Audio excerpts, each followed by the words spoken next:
Hello, আসসালামু আলাইকুম। আমি দুলাল সাজিয়া ফ্রম নেচার লাইফ। আমি আজকে সুন্দর একটি হেলদি চাটের রেসিপি নিয়ে এসেছি। দেখুন আমি কিভাবে বানাই। এটা খুবই ঝটপট এবং খুবই হেলদি একটা রেসিপি। এই চাটটা যে কোনো সময় আপনারা স্টার্টারে বা মেন কোর্সে সালাদ হিসেবে ব্যবহার করতে পারবেন। এটা খুবই ঝটপট একটি খাবার। প্রথমে আমি একটু তেল দিয়ে দিয়েছি প্যানে। তারপর আমি গোটা জিরার গুঁড়ো 1 চা চামচ দিয়ে ওটাকে ভালো করে ভেজে নিয়েছি। যখন একটু ভাজা হয়ে গেছে, স্মেল সুন্দর বেরিয়েছে, তখন আমি এতে একটু তেঁতুলের কাঠ দিয়ে দিয়েছি। আপনারা এখানে 1টা কি 2টা তেঁতুল ভিজিয়ে তারপর কাঠ বের করবেন। এরপর আমি বিট লবণ দিয়ে দিয়েছি 1 চা চামচ, আর সাথে কিছু জিরার গুঁড়ো, কিছু মরিচের গুঁড়ো 1 চা চামচ দিয়ে দিয়েছি। দিয়ে ভালো করে একটু নেড়ে চেড়ে নিচ্ছি। তারপর আমি এখানে টেস্ট করার জন্য এখানে স্বাদ মতো লবণ দিয়ে দিচ্ছি। আপনারা লবণ বেশি কম দিয়ে দিতে পারেন যে যার। আর আমি 2 টেবিল চামচ চিনি দিয়ে দিয়েছি। তো এই চাটনিটার এই রেসিপিটা যদি আপনারা এভাবে বানিয়ে খান, অবশ্যই আপনাদের এক্সট্রা কোনো চাটনি লাগবে না। এই চাটের এই তেঁতুলের চাটনিটাই মেন একটা ইনগ্রিডিয়েন্টস। এটার সাথে মিলালেই আপনার চাটনিটা যথেষ্ট মজার হয় এবং চাটাও সুন্দর হয়। এখানে আমি ইনস্ট্যান্ট ছোলা নিয়েছি, সিদ্ধ করা, যেগুলি ডিব্বায় পাওয়া যায়।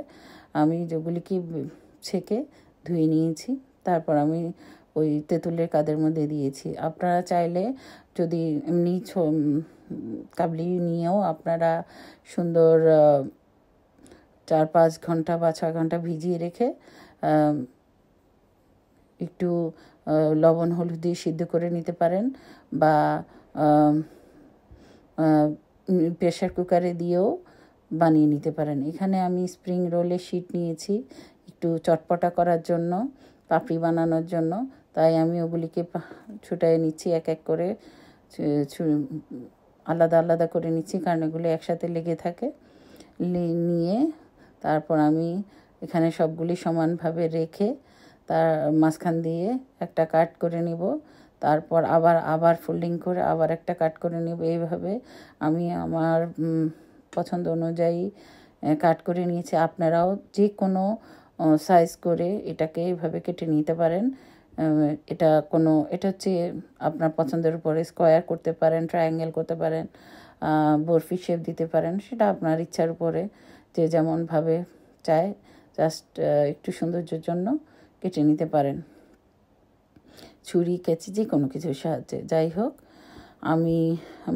আপনারা যারা দেখা শুরু করেছেন এতক্ষণে, নিশ্চয়ই যদি একটু ভালো লেগে থাকে প্লিজ লাইক বাটনটা প্রেস করে দিবেন, কারণ আপনারা সবসময় দেখা যায় লাইক বাটনটা প্রেস করতে ভুলে যান। দেখা যায় আমার কমেন্টস অনেক বেশি হয়, কিন্তু লাইক বাটন প্রেস করা কম হয় সবার।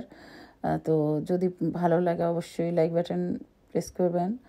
আর আমি দেখুন কিভাবে ঝুরঝুরা করে একটা একটা করে ছুটিয়ে নিচ্ছি, যেন কোনো দলা পাকিয়ে না থাকে। এখন আমি এটা সুন্দর ডুবো তেলে ভেজে নেব। তার জন্য আমি প্রিপেয়ার করে আলাদা রেখেছি। এ ফাঁকে আমি কিছু শসা কেটে নিচ্ছি। আপনারা যে কোনো শেপেই শসাটা কাটতে পারেন। আমি স্কোয়ার শেপ করে কেটে নিচ্ছি। আর বন্ধুরা, আমি কিন্তু দেখি যে আমার ওয়াচিং টাইম এখন খুবই কম হচ্ছে। আমি সবার ওয়াচিং টাইম গিয়ে ফুলফিল করে আসি, সবার বাড়ি বাড়ি গিয়ে। কিন্তু দেখা যায় যে আমার সবাই কমেন্টস করে, আপু সুন্দর হয়েছে, ভালো হয়েছে, দেখেছি, কিন্তু দেখা যায় যে ওয়াচিং টাইমটা ফুল হয় না।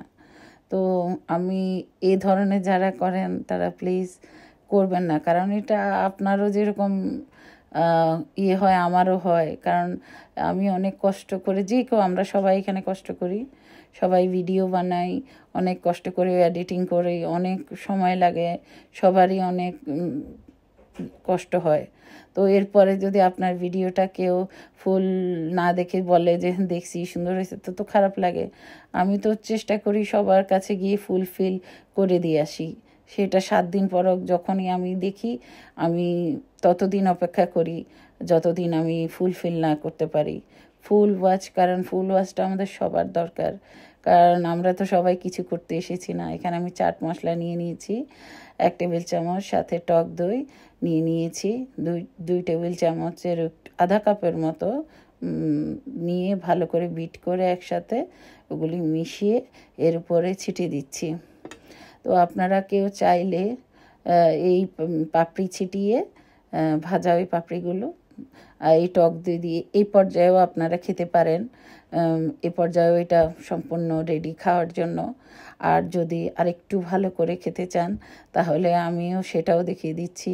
এখানে আমি দুইভাবেই খেয়েছি।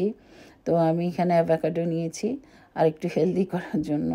তো আমি অ্যাভোকাডোগুলোকে স্লাইস করে নিয়েছি, উপরে শক্ত চামড়াটা ফেলে দিয়ে তারপর আমি স্লাইস করে নিয়েছি। আর একটা সিদ্ধ ডিম নিয়েছি, কারণ ভাজা পোড়া অনেক সময় ভালো লাগে না।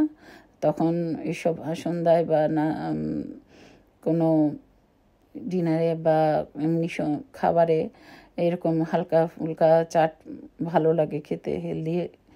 তারপর আমি এখানে কিছু লেটুস পাতা বসিয়ে চাটগুলি দিয়ে দিয়েছি। দিয়ে এখানে আমি সিদ্ধ ডিমটা দিয়ে একটু সুন্দর করে সাজিয়ে গুছিয়ে দিয়ে চারিদিকে গাজরের কুচি দিয়ে ছিটিয়ে দিয়েছি এবং অ্যাভোকাডোগুলি দিয়ে চারিদিক সুন্দর করে সাজিয়ে দিয়েছি। দিয়ে আমি দেখুন এক এক করে কিভাবে সুন্দর করে সাজিয়ে দিচ্ছি। আর বন্ধুরা, যদি আমার কোথাও ভিডিওটার একটু ভালো লাগে অবশ্যই শেয়ার করবেন, কমেন্টস করতে কিন্তু ভুলবেন না। আর প্লিজ দয়া করে ফুল ওয়াচ করবেন। আর এখানে আমি কিছু বয়েল পটেটো দিয়ে দিয়েছি স্লাইস করা ডেকোর জন্য, দেখতে দেখুন খুব সুন্দর লাগে। এরপর আমি একটু ধনেপাতা আর একটু পুদিনা পাতা ছিটিয়ে দিয়েছি। আপনারাও চাইলে এভাবে পরিবেশন করতে পারেন এবং সত্যি খেতে অনেক হেলদি এবং অনেক অসাধারণ। আল্লাহ হাফেজ।